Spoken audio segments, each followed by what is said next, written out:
You're listening to The Invisible Addiction, investigating problem gambling in the UK 2020. I recently shared my own experience with problem gambling. Lots of people got in touch wanting to find out more. When did gambling go from being fun to a problem? Where did you get help? How did you recover? So the aim is to provide you with more information about problem gambling and to highlight the effects of addiction to younger people. In this podcast series, I'll be speaking to a number of guests to hear their perspective on this highly emotive and often taboo subject. Problem gambling, after all, is the invisible addiction. In the final episode of The Invisible Addiction, I speak with Ed, a young man who suffered from problem gambling. I wanted to find out a bit more about his story. How did he get into betting? When did it go from being fun to a problem? What help did he receive in recovery? And what is life like post-gambling addiction?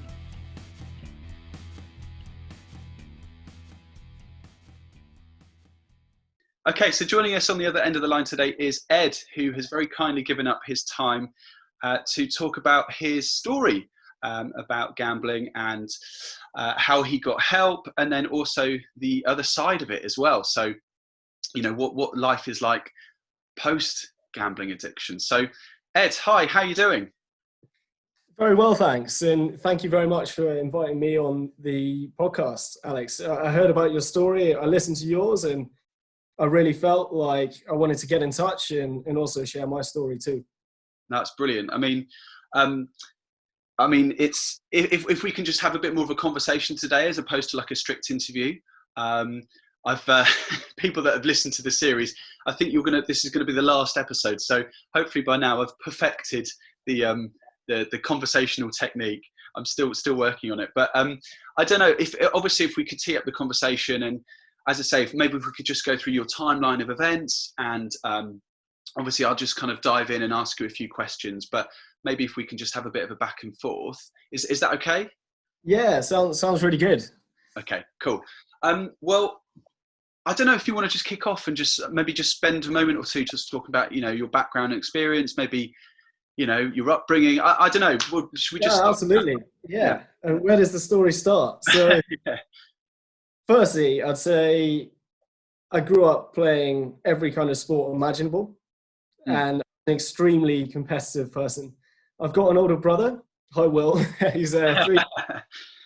And we're incredibly competitive, whether that's playing back garden cricket, whether that's doing a penalty shootout competition, or whether that's competing on PlayStation. It's just inherent in me. So I committed to playing sport at the highest level I could, and it really drove like a lot of my decisions kind of as a young man. And I think when I began to watch a lot of sport, that's when I first realized that, hang on, I could also maybe make some money by trying to predict the results of the games. And that's how I think gambling first sort of came into my mind. And looking back on it now, I went to a Ladbrokes when I was 15, I believe. Okay. Yeah. Which is quite crazy looking back. I was going to say that. I mean, that's obviously, you have to be 18, don't you? So you must have had a beard at that stage. I don't know. Did you? No, I had a fake ID. Fake ID, right? There we go. Yeah. Absolutely. And I just went in there and I started putting on accumulators and going on the virtual greyhound racing. Virtual, yeah. On the virtual greyhound racing. Yeah. It just started out being a few quid to try and kind of earn more pocket money. And I remember I had one win when I was 16, which really made me feel like a boss. It was betting on Holland beating France 4-1 in Euro 2008, I believe. And yeah, from that moment on, I'd kind of experienced the rush of gambling, and also unfortunately felt this feeling of kind of superiority, that like I knew football.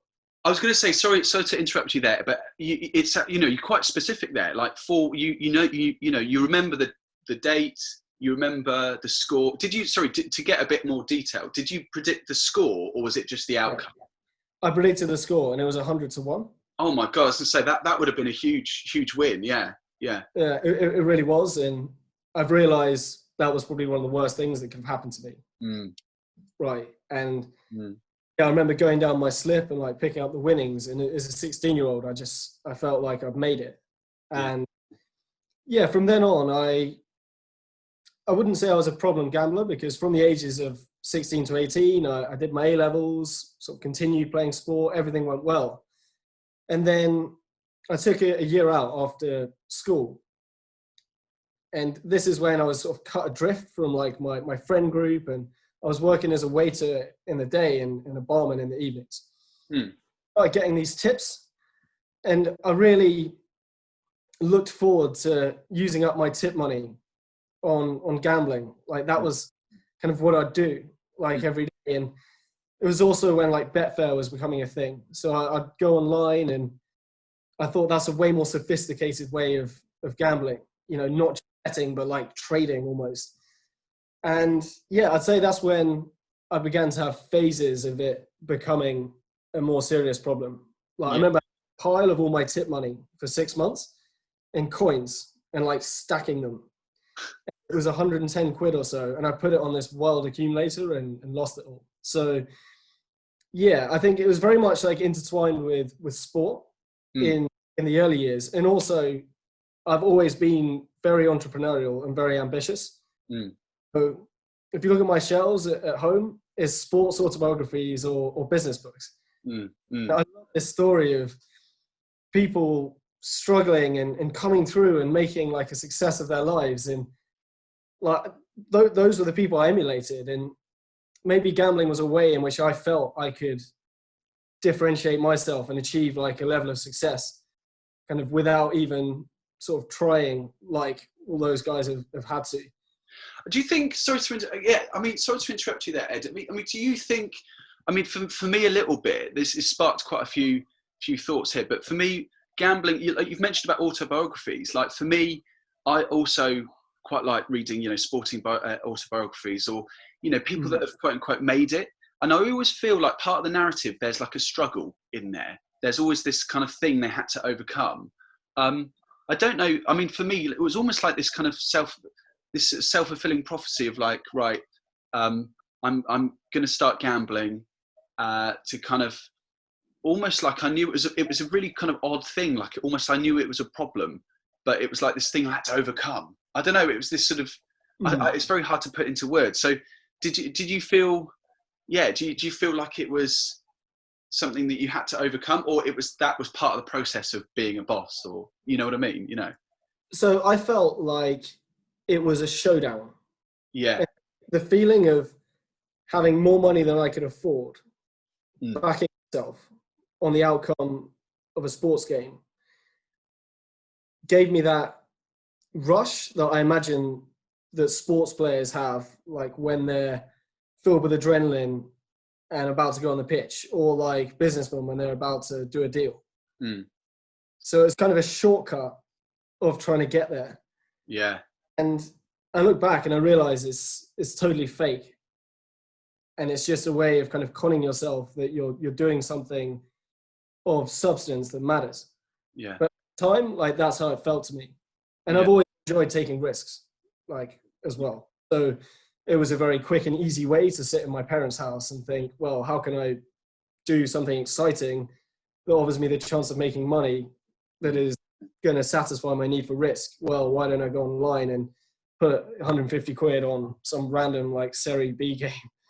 I mean, that's the thing. We've had, I've spoken to a school teacher, and she's spoken recently about how the kids these days, during, you know, sixth form age, I must add, but they're on like betting apps. So, you know, and she was saying like they're betting on like Bulgarian football and things like that. And at that point, I mean, it's like my friend who bets on, you know, like Indian Super League. It will be late at night, and I'm thinking, you have no knowledge about this. Like that is not. Surely that is not really fun. It's just like throw away, like, oh, well, I'm going to get my money back or whatever. I mean, sorry, again, sort of trying to spark off all these different ideas. No, it's really interesting to hear your story as well. No, I was going to say, I don't want to make it too much about me. I'm just sort of trying to think about like what I've learned or whatever, but even through this series. But so you mentioned, if you don't mind, go back a little bit. So you mentioned you're into sport. That's obviously like got you into it. what sort of sports are we talking? I mean, were you like a keen footballer, or what was it like in particular? Yeah, so I love playing football, and my first ambition was to try and be a pro. Okay. It sounds like incredibly naive looking back. I remember writing letters to all the academies. Eventually, I got a trial at Crystal Palace, and within those like few weeks, I knew I was never going to make it. Yeah. And then I started thinking about how I could potentially be a football agent, and yeah, that's kind of where the next chapter goes. So I'd say throughout my gap year and initial struggles with gambling, I finally left the country and I went to Africa, and I began to coach this charity of football. Okay. Yeah, it was really good fun. And I also would teach English. And yeah, one day I went down to the local Premier League team in Uganda. As you do. Yeah. And they asked me to be their goalkeeping coach because I was a keeper. Yeah. So for like 3 months, I actually helped coach a Ugandan team, and we avoided relegation. And it was absolutely wild. Like, there were always loads of fans in the stadium. Like, I was sitting there on the bench. I was 18, so oh my God, yeah. So I went along. But from then on, I started working with some of the players who were looking to get transfers, and I actually found some great talents in East Africa. Blimey. Yeah, at the age of 19, I brokered a deal for a Kenyan international footballer to move to Denmark. This is nuts. Premier League team. So it was crazy looking back on it. And wow. Yeah, like I did have some massive highs, like doing that. I did that for kind of a few years on and off, and I was kind of doing my dreams. But looking back, I was extremely emotionally immature to be doing something like it. And I was so personally invested with these players. A lot of them are still my friends, 8 years on. And yeah, it was a bit too much at times. And when things weren't going well, the Kenyan didn't really adapt to the Danish weather, unfortunately. Yeah. Yeah. I would feel really, really down. Yeah. And yeah, I started to gamble kind of more. And I also had some funds which I could gamble with because I was getting a bit of money doing that. So yeah, it was really a fascinating time. This is yeah. I mean, I'm just like, I mean, for me, I'm just like that. For me, I'm just like, that's so cool. Like, being a football agent, especially at that age as well, like 18, 19, you must have felt like a boss. You know what I mean? Like brokering all these deals. I mean, did you, I don't know, like what, I'm just trying to think, like when you're over there in Africa, were you like, right, I'm going to use my insider knowledge of like being a football fanatic or whatever. I mean, was that your first kind of quote unquote your business venture or whatever? I mean, how did you, sorry, so many questions. I'm like, how do you get into being a football agent? How do you become a football agent in Africa and then to broker the deals? Like that's quite a lot of things to do at a young age. Like, as I say, you must have felt, pretty, your ego must have been, you must have been pretty, I'd say it was when things went well. Yeah. For sure. Like coming back to the student union after completing a transfer of a player to like a Europa League team was mental. Nuts. Manager. Yeah. Like a few years before. And I think, two things. Like one, it wasn't that successful in the end. Unfortunately, a lot of the players I moved didn't make it to the next level. And secondly, it probably gave me even more of a feeling of superiority in football. Blimey. I mean, I don't know. I mean, I'm sure. I mean, I don't know you at all, really. Like, we've only just had a couple of conversations and stuff, but I'm sure you're being, pretty modest in there at some, to some degree. I mean, I know we're getting a bit sidetracked, a little bit off from the gambling, and because I sort of quite like football and used to be a keen footballer myself. So, I mean, talk us through how do you do a transfer? Do you know what I mean? So you found the player, you then I don't know, what do you do? I mean, I'm being a bit ignorant here, obviously. So the transfer I made when I was 19 was a Kenyan who his name was George Odhiambo, and I left Kenya after getting malaria. I could no longer coach, and started doing the scouting, and I went to Kenya, and there was clearly one amazing player in the league, right? I've still got this newspaper article where it's the Black Messi, and like on the back, this guy is a great winger who was just like dribbling past players with absolute ease, and it was just incredibly impressive. Like, so I met with the coach of his club, and at that time there weren't many agents in Kenya, so I saw a bit of an opportunity. Okay. I made a YouTube video of him, like honestly looking amazing. Hook him in. Slicing through defenses. Yeah. And yeah, from there, I just started cold calling all these teams in Europe.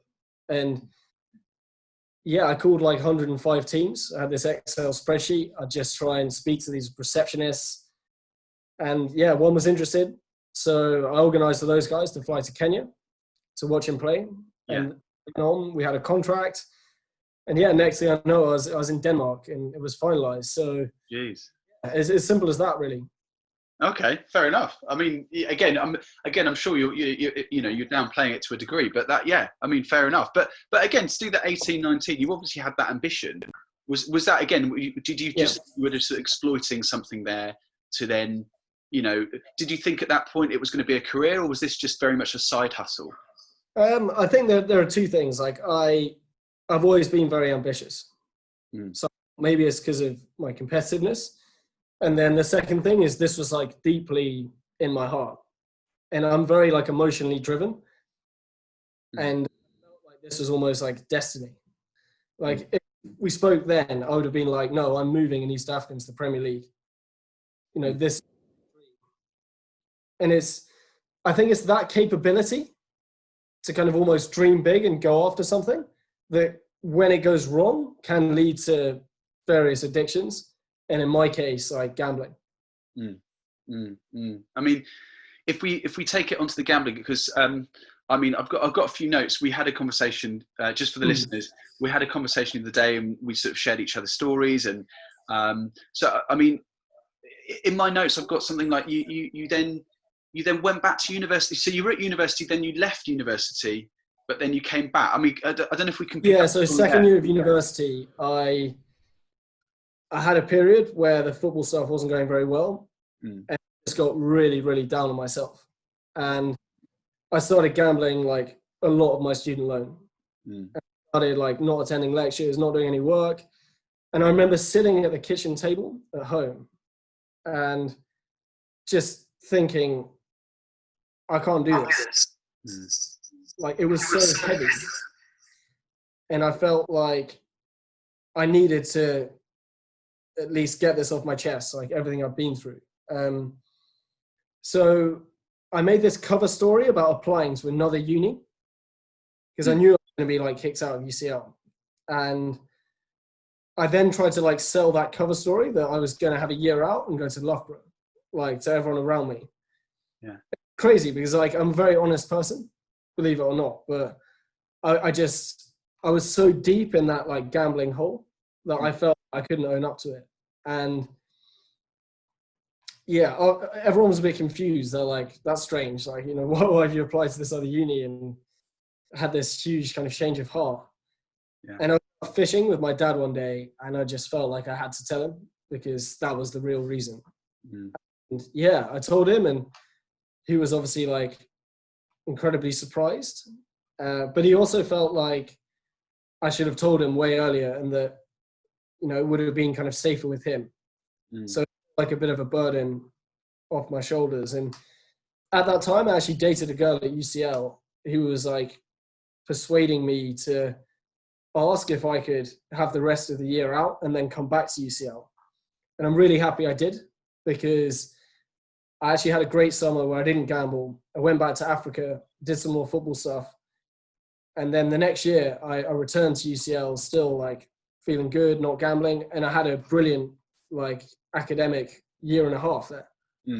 Like I really enjoyed my history degree again, and did some business courses, and things were going great. Won the UCL ULU London League with UCL. Like really, it was excellent. And during that time, I did have one slight stint where I went back to gambling. And then at the end of my finals, I was feeling a bit like bored and lonely. And yeah, I went back into it big time. And unfortunately, I lost all my money on the French Open in 5 days. Wow. And I felt like totally destroyed. Because at this point, I'd like got it off my chest. I'd like told everyone around me and everyone thought I was getting there. I'd had one kind of relapse. So I knew I wasn't out of the woods.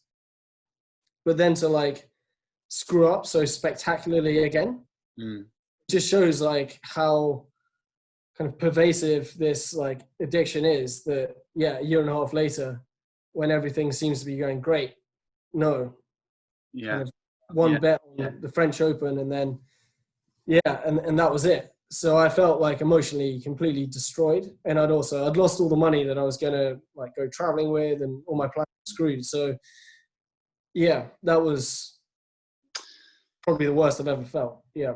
Geez, I mean, so many questions I've got. I mean, I think if I just shoot from the hip, but like, so obviously you spoke to your dad, and that felt like a burden off your shoulders, which obviously was good. Did you get help at that point? Did you turn to anyone else other than your family? Because that's the thing for me, when I recognized I had a problem, I could kind of easily give up. It's like, I used to smoke, and I could give up for a few weeks, and then I just come back to it. I could give up gambling for a few months, and then I come back to it. There were kind of patterns developing. I mean, it sounds like you also had then the relapse as well. So I don't know if you could just talk us through that period. If how did you get help? What led you to bet again? What made you bet again? Do you know what I mean? Why did you? If there's someone, I don't. It's so hard, obviously, for people to understand. If you say you're going to stop betting, or you're going to stop, and I told everyone, and then and then you do it again. It's like, is that because of advertising? Is that because of a nagging feeling you need to be success and you need to make money? I don't know. There's so many questions. Yeah, so I think it's feelings of low self-esteem and kind of emotional discomfort. Yeah. So it would always be when I was alone and when I was at a really low point. That's when I think, well, subconsciously, what can I do to actually make myself happier? And by logging into one of the sites I hadn't self-excluded to, or by like going down to the bookies, I somehow felt this rush again of excitement that sort of made me come alive, like briefly. And I think my personal addiction has been linked to feelings of depression, low self-worth, this need for like quick wins. So it's never just about the gambling. And I'd also say that I reckon I was, and maybe still am, susceptible to other addictions as well. So if you want to gamble, you can gamble.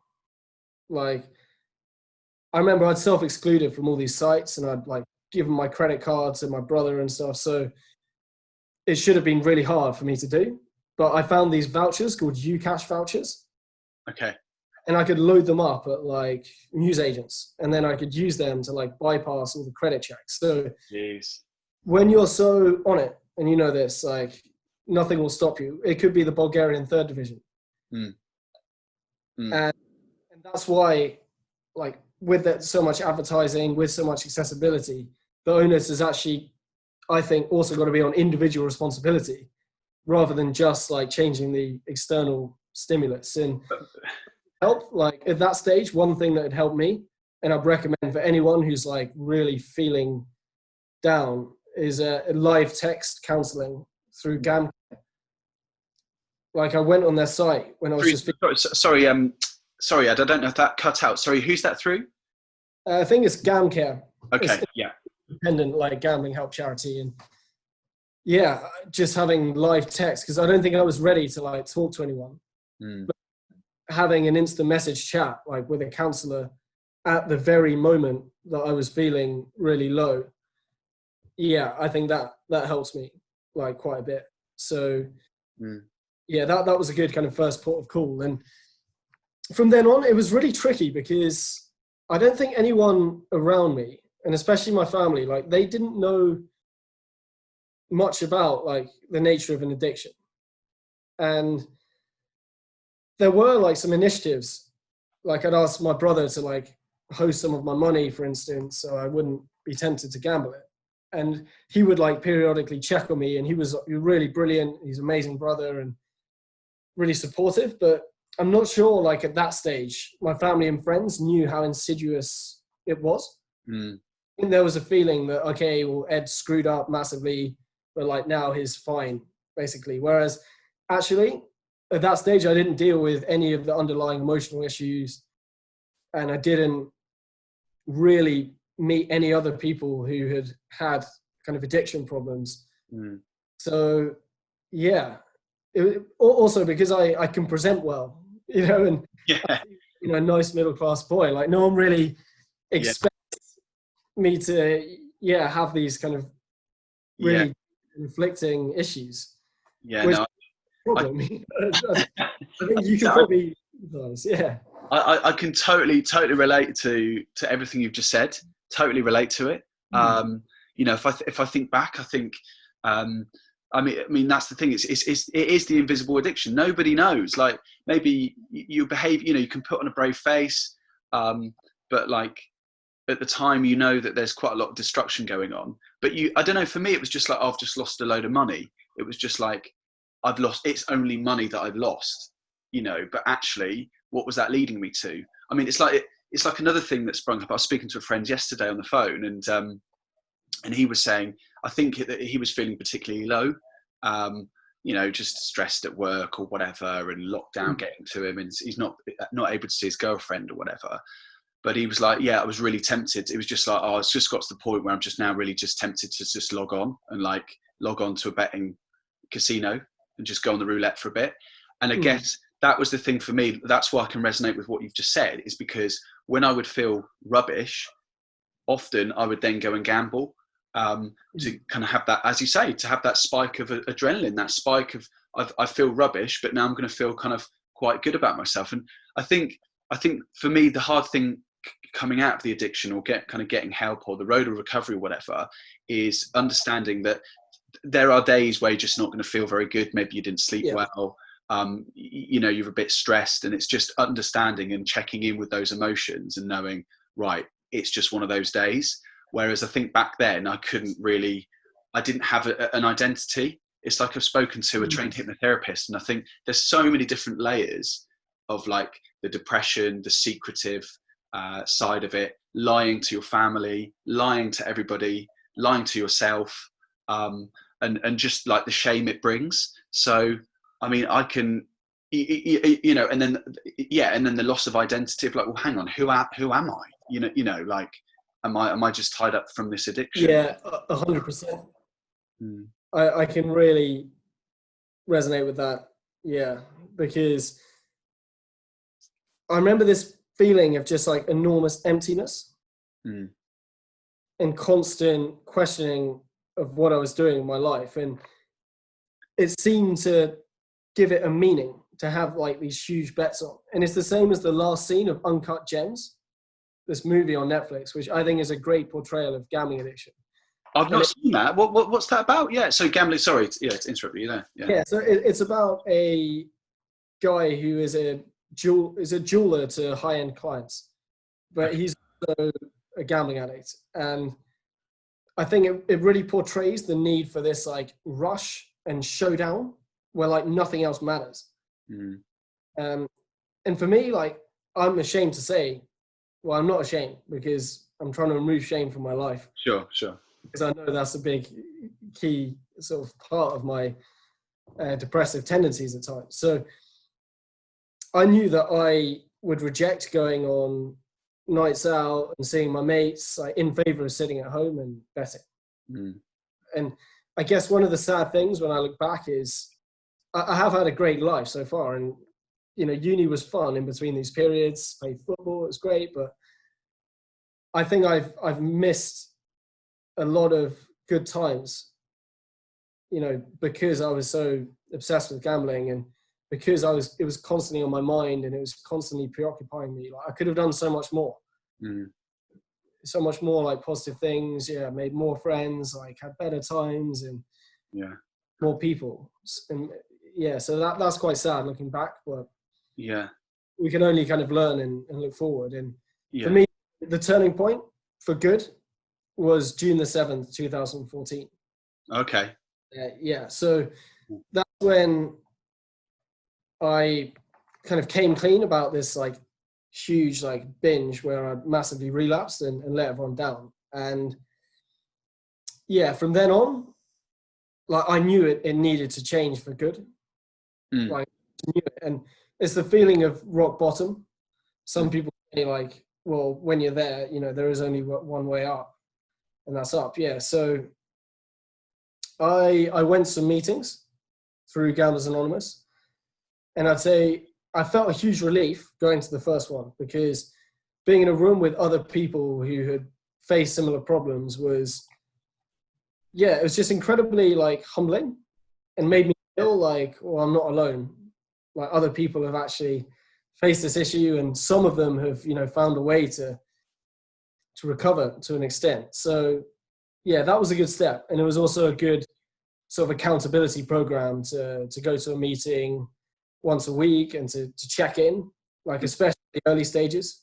I was still getting huge urges to bet. Ed, how did you go from wanting to get the help, as in, you know, because for me, I didn't do Gamblers Anonymous. I mean, I got private counselling and whatever. Sorry, to just go back on your previous point as well, again, resonating with like, you know, not seeing friends. I mean, I'd gone on a stag do, and I'd spent half of it in a bookies, you know. We were all doing like a pub crawl, and I was just in the bookies, just on the roulette. It's nuts. But how did you go from going, right, I'm at rock bottom? What made you pick up the phone? Because, you know, because to reach out to Gamblers Anonymous for me was quite a lot of personal pride, of like, oh my God, you know, I'm going to have to go and sit in a room with other people. So there was actually a big barrier for me just to even go there. As I say, I never went, but I had a friend who I spoke to, and he was going through gambling addiction, and he said, look, you've got to go to the Gamblers Anonymous. So did you pick up the phone? What sparked you?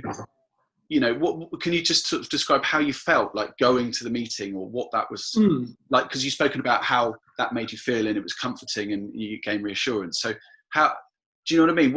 How did you go from the bit of like picking up the phone to then getting there? You know? Yeah.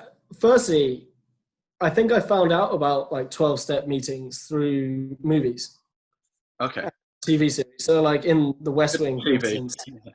Yeah. There's the kind of inspirational chief of staff who goes to these secretive like Alcoholics Anonymous meetings. And I'd also Googled quite a lot like about my addiction, and it became clear that there was that type of meeting for recovering gamblers. So I did feel apprehensive, and it was in like a homeless shelter in Aldgate. And you know, you go in there and you also see people like who have are in a worse state than you, because at that time, you know, I still had my family supporting me, and I wasn't quite like in danger of, you know, being on the streets. And I mean, you go there, like you sit around and you introduce yourself.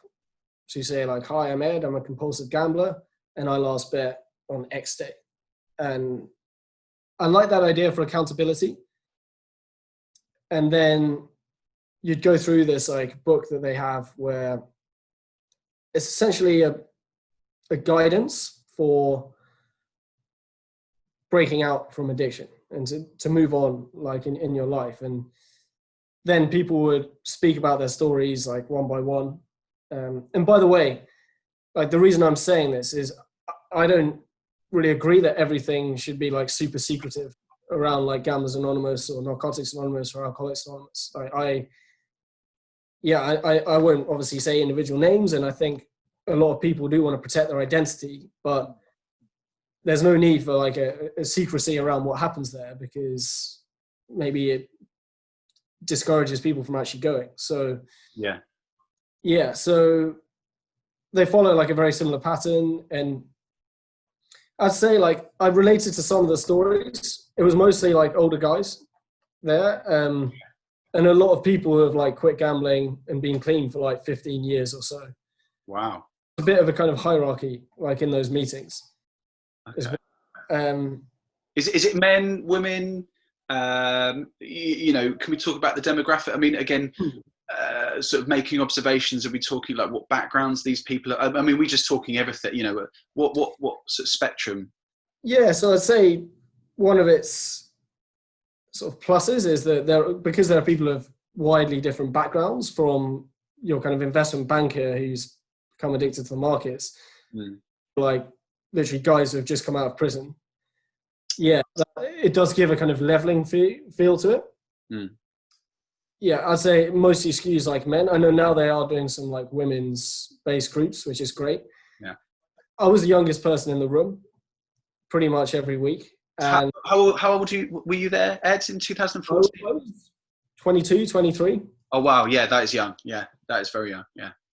But actually, like there are a lot of young people who struggle with addiction, and yeah, I felt like at times it might not be the most kind of like welcoming or conducive environment to young people who are like really struggling to come into this. And I also felt like a lot of the guidance, it was very much about removing the gambling addiction and kind of living a life that's sort of anti like gambling addiction. And I have a life ahead of me, and you know, I'm very ambitious, and I always wanted to say like, you know, I'm a compulsive gambler, but I'm also, you know, amateur sports player. Like I'm also a Leyton Orient fan. Like I'm also someone who is working in marketing.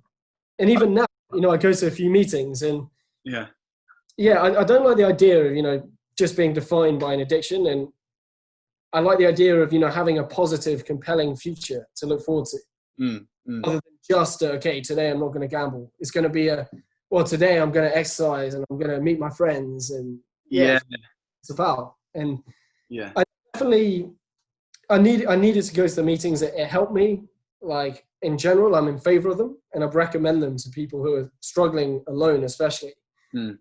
But I would like to see a bit more emphasis in general of like positivity and recovery, and success, like beyond just not gambling, you know. So because everything in life is linked, you know. And, I think so a very very random thought. In a very serious conversation, you've mentioned Leyton Orient, and I was going to say, are you an East End boy then? Just as we'll obviously talk about gambling. I want to be Essex boy from Essex, right, okay, there we go. Because I've got a guy from uni. He's from this for anyone listening, and this has got nothing to do with gambling, but he supported Leyton Orient, and he didn't have a team because I think he's from Chinese descent, and basically he picked a team on FIFA and he just pressed down on all the teams, like team selection right from the Premier League, and then he closed his eyes, and whatever he landed, he'd open his eyes, and whatever he landed on, that was the team he would support. And he chose Leyton Orient. Like, surely, no offense, but surely if you would just close your eyes and just do it again, you just go. No. Yeah. So, oh dear, no. We need every fan we can get. Yeah, no. Up the Orient. I have been to a game like a couple of years ago. That was good. I've got some friends that are West Ham fans, and like when they can't go, they go and support the Orient. So big up. Nice. There's also another guy. Actually, there's another guy from Newbury, Thatcham, who we used to play against. Jamie Turley, I think he plays for Leyton Orient. Yeah, he does play for the Orient. He's from he's from the local area. So, it's funny because around that time I had the Orient shirt, and it was sponsored by Party Poker. Oh, okay. And recently, Harry Kane has announced that he's sponsoring Leyton Orient. And which is amazing, and he's allowing 3 charities to be the main shirt sponsors. So I've now just bought a Leyton Orient shirt with Mind as the sponsor. That's an amazing transformation, you know, in the sporting context of going from these gambling sponsors.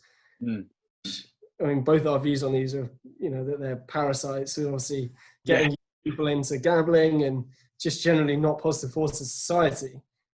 to bringing in, Mind, like a mental health charity. So I'm really looking forward to getting that shirt, and I wear it with, extreme pride. No, fair play. It's good to see like the tide is changing a little bit. And I think Mind are a brilliant charity or cause. I mean, Becky, who came on, and she's registered mental health nurse, she spoke quite a lot about Mind, and it's good to see. Yeah, it's good to see the tide is changing. I mean, if we can get, 17 out of 24 championship clubs, I think, shirt sponsors are betting companies, and I think at least half of them in the Premier League are, again, betting companies. It's just, for me, the marketisation of sport and football in general, especially in the Premier League. I'm a Bournemouth fan, and going through the lower leagues. We were on par with Orient, and it's very odd to see. The first game I ever watched was Leyton Orient v Bournemouth, and it was 0-0.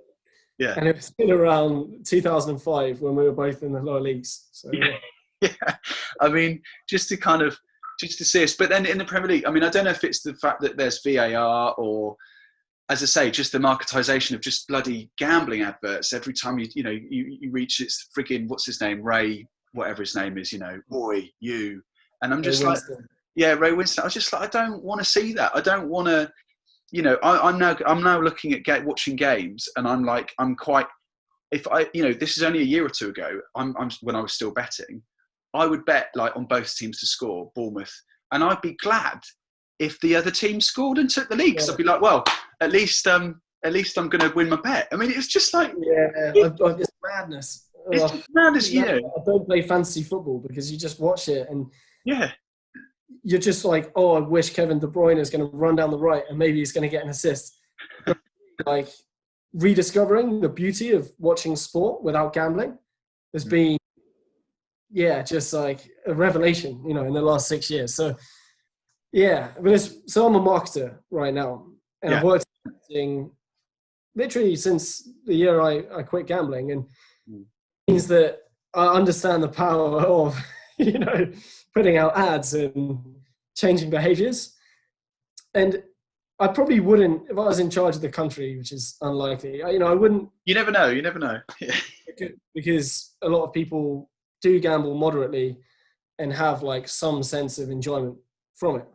I don't agree with that. And I think it's pretty sad to like spend your weekend in a betting shop, even if you are putting on manageable amounts. But it's the fact that there's such a massive imbalance right now, that you've got billion-dollar companies spending hundreds of millions a year promoting gambling.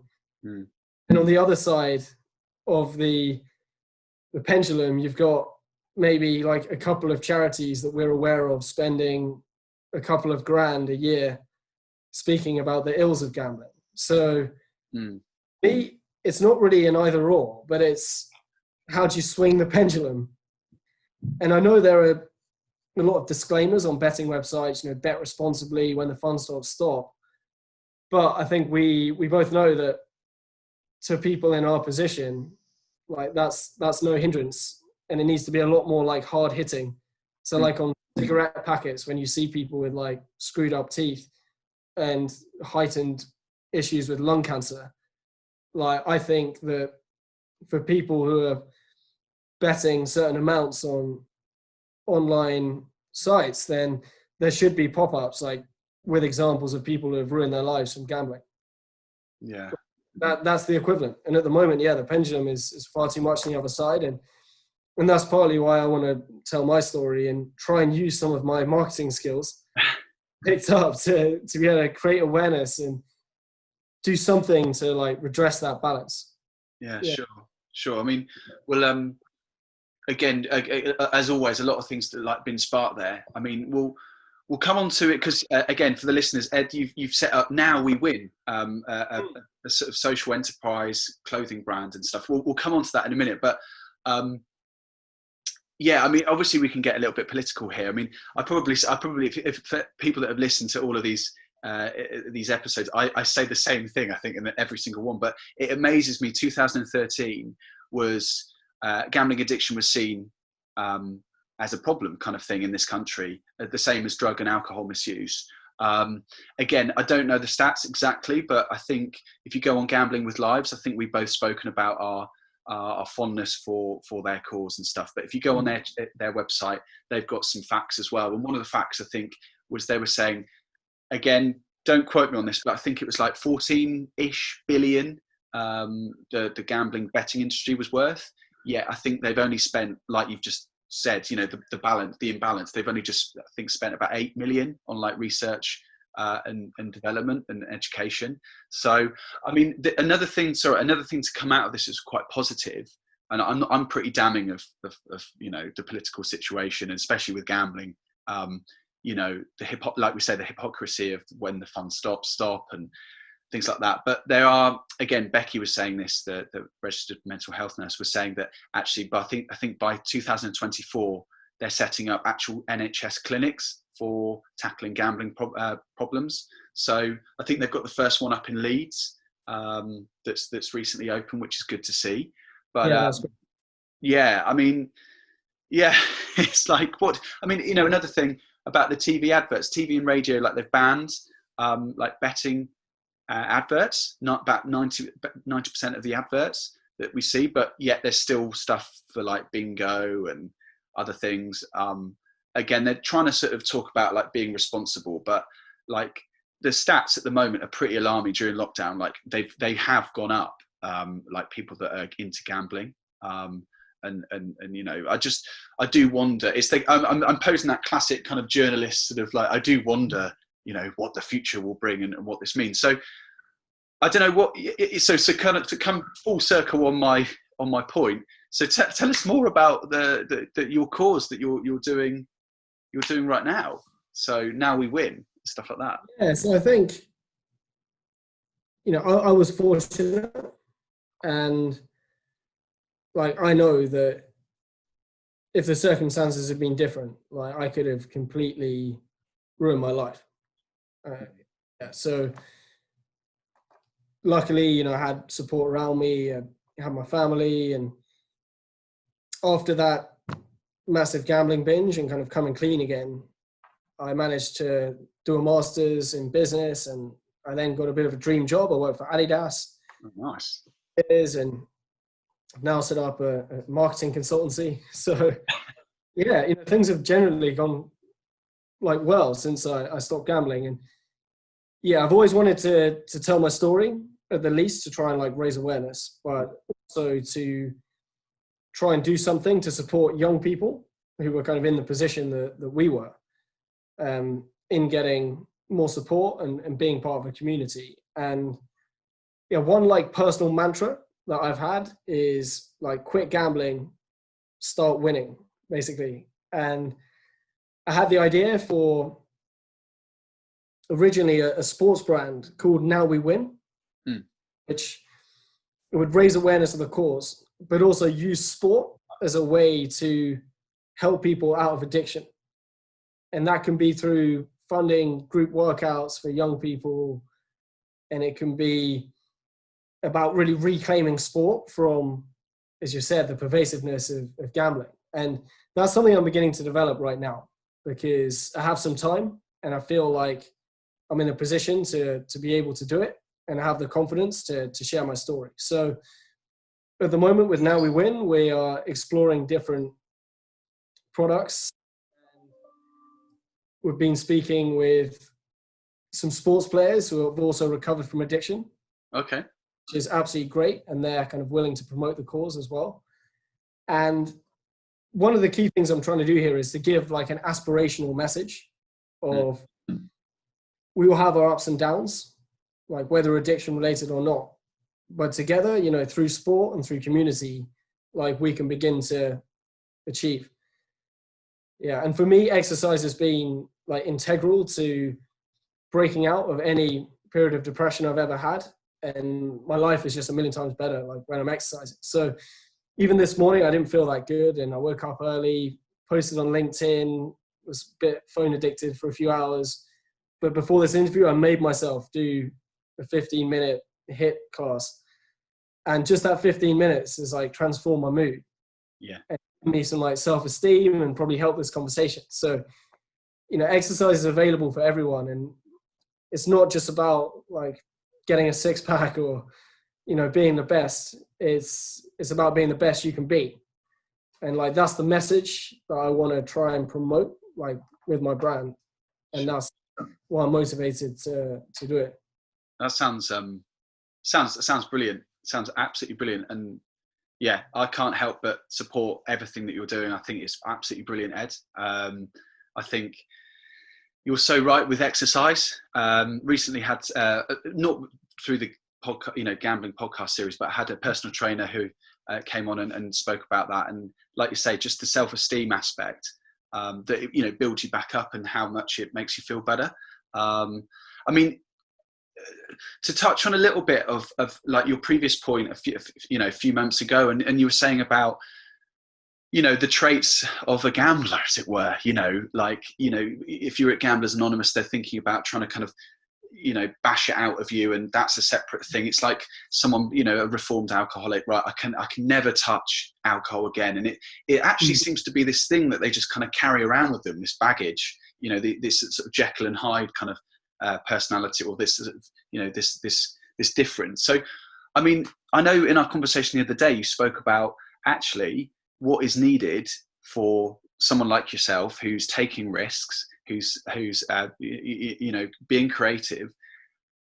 These are all kind of, and being determined, these are all sort of things that a gambler like displays, the traits that a gambler displays. So do you think it's helped you? I mean, this is the thing. I mean, it's that, it sounds a bit kind of wishy-washy, but it's, made you a better person or made you a stronger person. But I don't know what your thoughts are about that, really. Yeah, I mean, it's a really, really interesting question. And firstly, like, I wouldn't like to define myself as a gambler, and I don't like the words gambling addict, alcoholic, etc., because for a long time, like, that is how I perceive myself, as a gambler or like a recovering gambler. But like, in reality, I was ambitious, creative, kind of competitive, like way before I got into gambling. And that's kind of who I am. And I felt like there was a stage where I thought that was the problem, right? And that I needed to like totally reform and become this like Zen kind of Buddhist monk figure for the rest of my life. And that was the cause of a lot of stress for me. Because it's kind of like, you don't want to throw the baby out with the bathwater. I think that's it. And the first thing was stop gambling at all costs. And like, that's, incredibly important, I think, for any recovering addict. I'm an abstainer rather than a moderator from things that I can't control. And that means right now it's not even investing in stock markets, like never looking at the Bitcoin price, etc. Yeah, so that's something that is something I can never do again. However, like, I am still very ambitious in risk-taking. And so long as it isn't like gambling, etc., that's something that I still want to retain as part of my personality.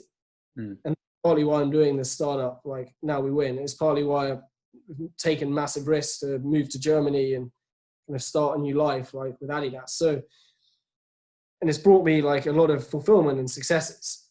And I see huge potential in people who, like me, have been waylaid kind of into addiction, because there is a high link between addiction and creativity, and addiction and kind of entrepreneurial traits. So yeah, I don't want to like glamorize addiction, and I also don't want to kind of make it seem like people just need a substitute addiction after they quit sort of gambling, drugs, or alcohol, and then everything will be fine.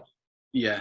It's like very shaky as well. And, being in business isn't necessarily like being addicted to something or gambling with something. So yeah, it's a very fine line. But like, I just think if someone came to me and really showed me that they believed in me during my kind of addiction struggles, yeah, it could have even helped me like get out of it even quicker and feel like better about myself, rather than the feeling of, okay, you need to pretty much change like everything about yourself and your life, which at that young age was just something that I resisted. Yeah.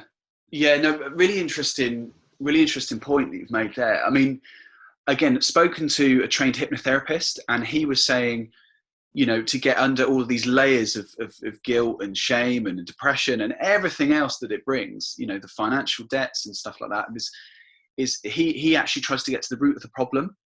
So, and a very interesting thing, he was like, he speaks to people with other, many other addictions, not just gambling, but drugs and abuse as a child and really hard hitting stuff. But he said, like, the empowering thing for his clients is when he says, it's not your fault, did you, I mean, I don't know, a big part of the thing was for me is like kind of quote unquote finding who I am, and being in such depths of despair and dark depressive states and stuff like that, asking really big deep meaning, what's the meaning of life, why am I here, and what's the point, and is it my parents to blame, or is it because I'm from a big family, or is it because I'm just a bit weird, or whatever it is, all these different thoughts. So have you been able to kind of you seem very comfortable within yourself. You seem like you've kind of come to terms with everything that's happened. I mean, have you got any advice and tips at all, or like any comments on that in terms of like becoming comfortable with like who you are? Well, it's a constant work in progress. And I'd say like sometimes I still have very low periods, and fortunately I don't really have an urge to bet in them anymore. But as I said, like trying to get out of them is about exercise, and it's also about, like, for me, having a compelling future.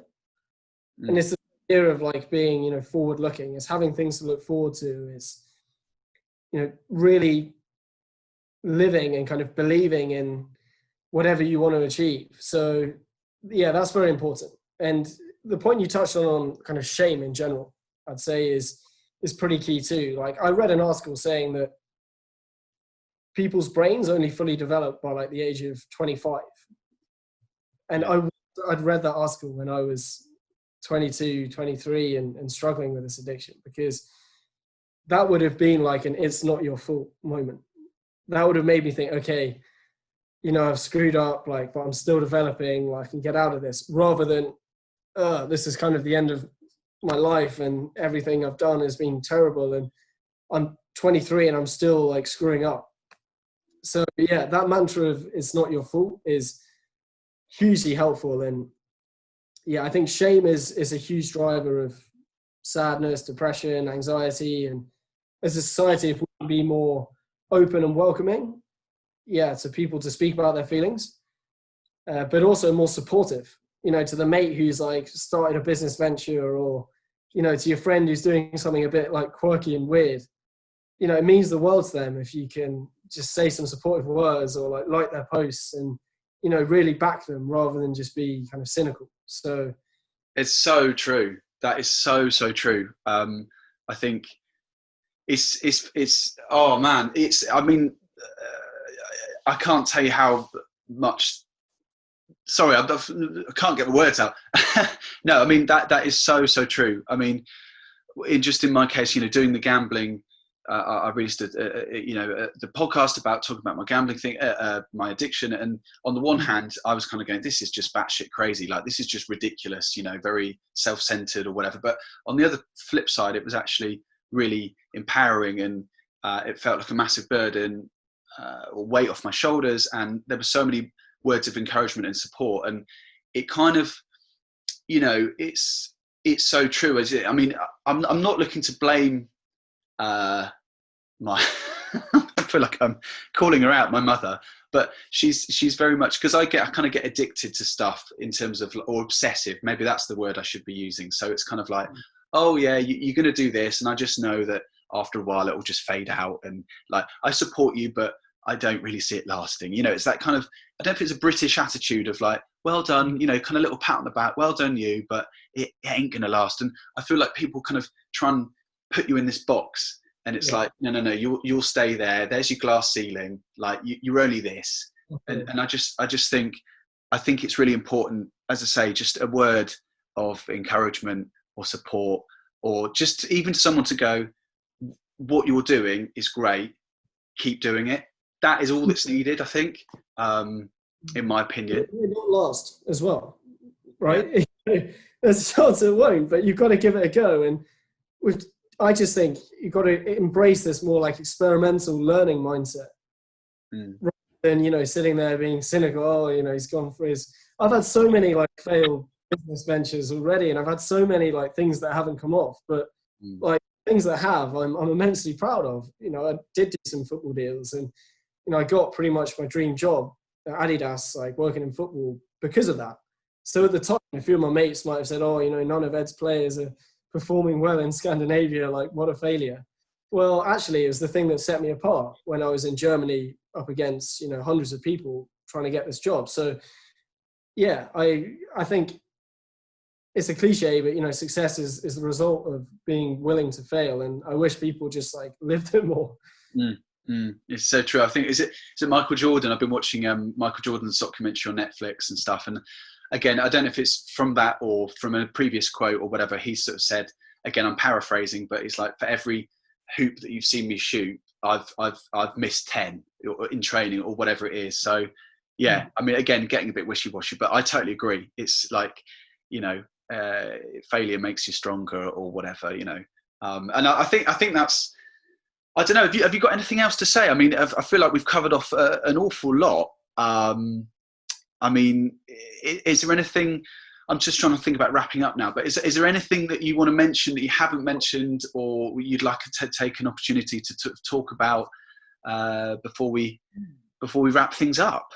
I'll say it's been great to chat, and it was really refreshing for me to listen to your podcast. So I think it shows that the more people you can relate to who are willing to like speak out about an issue, like the better it is for everyone and people going through that issue. And I was inspired by Andros Townsend, a former Leyton Orient player, former England player, who Orient, yeah. He spoke about his gambling addiction a few months ago. Yeah. I just thought, like, what a brave and great thing to do. It might not like reflect that incredibly well on him for some people. Some people might think, oh, this millionaire had all this money, he got into gambling. And there might be some people listening to this and thinking, oh, these guys they've failed or they were weak-willed and had an addiction. But do you know what? I don't care about what they think anyway. So for me, yeah, I just think the more people can convey a positive message and like the more encouragement that we can give to young people who are going through these issues, then yeah, the better we're going to be at trying to beat this issue and helping people out in the future. Ed, that's kudos, like absolutely agree with everything you've just said. And thank you for coming on today and sharing your wisdom and sharing your story. And again, I'm sure it's been very brave, it's been very brave of you to do so, to talk quite freely. Because I know it's not easy to say, to announce to the world that you've gone through such a thing. But oh yeah, that's been absolutely brilliant. Thanks very much. All right. Well, thanks, Ed, and I'll see you soon. Excellent. Have a good one. Oh, Ed. One more thing. Where can people find ever the salesman? Where can people find Now We Win? Is it? I'll obviously put a link in the description below, but so on the Instagram @NowWeWin. There we go. @NowWeWin. All right, nice one. All right. Cheers, Ed. See you soon. Thank you. Another big thanks to Ed for sharing his story so openly. It takes a brave person to do so. I was impressed how he got help at a young age, and it was brilliant to find out about Gamblers Anonymous meetings. It's great to hear how supportive his friends and family have been for him, and it's fantastic to hear how much he's achieved post-gambling addiction. An inspiring story, and one I'm proud to have shared with you. The main point to come out of this conversation for me is not letting an addiction define you as a person. I think Ed has proved that with his new project, Now We Win. It's a special cause and is something I've personally been involved in with their workouts and informal group chats. There's something inspiring about sharing a similar experience. You can relate to these people and you feel that they get you. I can't recommend them enough. So, this episode wraps up the series. I want to say a massive thank you to all the guests for taking part. I hope their stories and experiences have inspired you. And I want to say a huge thank you to you for listening. It wouldn't be a podcast without any listeners. The main thing is that the podcast helps others. Lots of you have been in touch and shared your experiences with me, and it makes me feel so happy to know that these podcasts are helping you. And it's because of this that I'm delighted to announce we're going to do a series 2. It means we can continue the conversation about problem gambling and highlight the effects of addiction to younger people. I've got some amazing guests lined up and I cannot wait for you to hear them. So look out for series 2 towards the end of the summer. In the meantime, I'm releasing a series of videos on YouTube about my personal experiences with gambling. Do look out for that as well. So it's at this point I recommend you follow The Invisible Addiction on social media. It means you can stay up to date with the latest news, updates and notifications. The website is www.theinvisibleaddiction.com, and you can also read the blog. And you can follow us on Instagram and Facebook, which is at The Invisible Addiction. Follow us on Twitter, which is at AddictInvisible. And you can subscribe on YouTube. One last thing, it would be amazing if you could leave a review and rating of the podcast on iTunes, which helps spread the word about The Invisible Addiction, especially in the mental health category. Let's try and get above Fearne Cotton in the rankings, eh? Not that I'm competitive or anything. Thanks very much, guys, and speak to you soon. Ta-da.